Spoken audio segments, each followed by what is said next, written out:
That's a very complicated question. Many people have very false ideas about hypnosis, but hypnosis can be many things.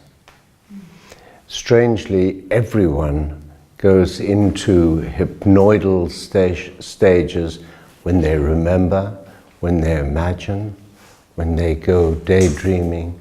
These are all hypnoidal states. It's a perfectly natural thing.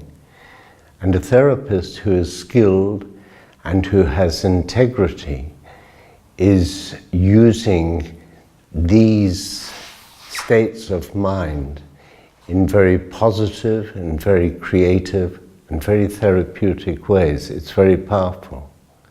It can be misused. People know that it has been used for brainwashing and quite terrible purposes.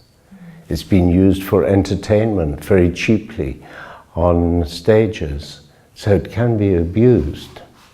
But properly used by someone with skill and with integrity, it is a very wonderful way of working.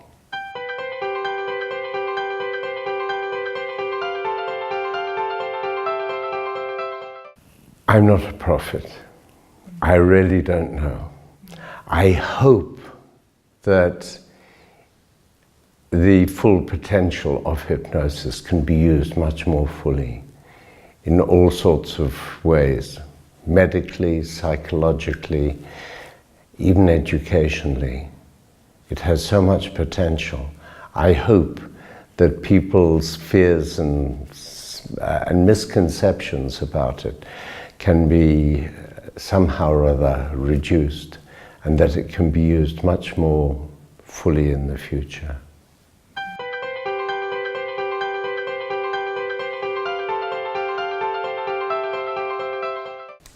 Oh, very much so. I've used self-hypnosis on many occasions when I have been in states of anxiety, when I've been afraid of something, when I've been maybe talking in public and I've got a large, frightening audience that I have to address, and I will certainly use hypnosis beforehand like that. And yes, many occasions I have found it a very useful thing.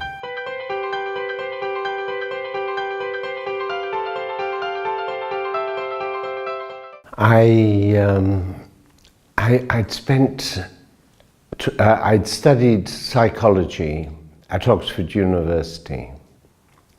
So I had a background in psychology and was interested in it as a subject.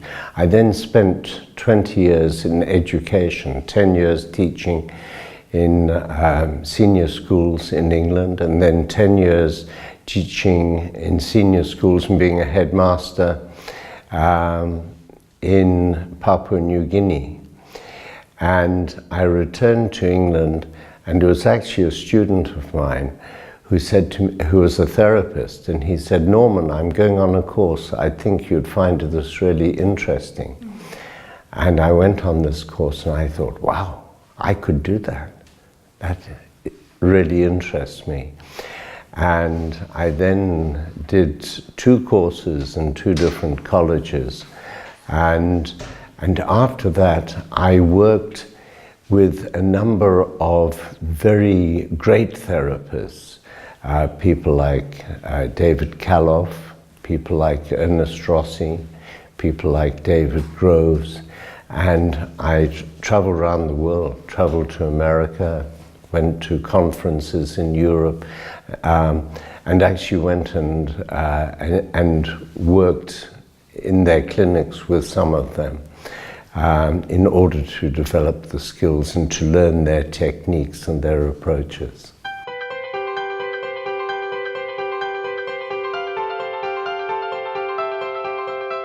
I have had so many people from many different areas.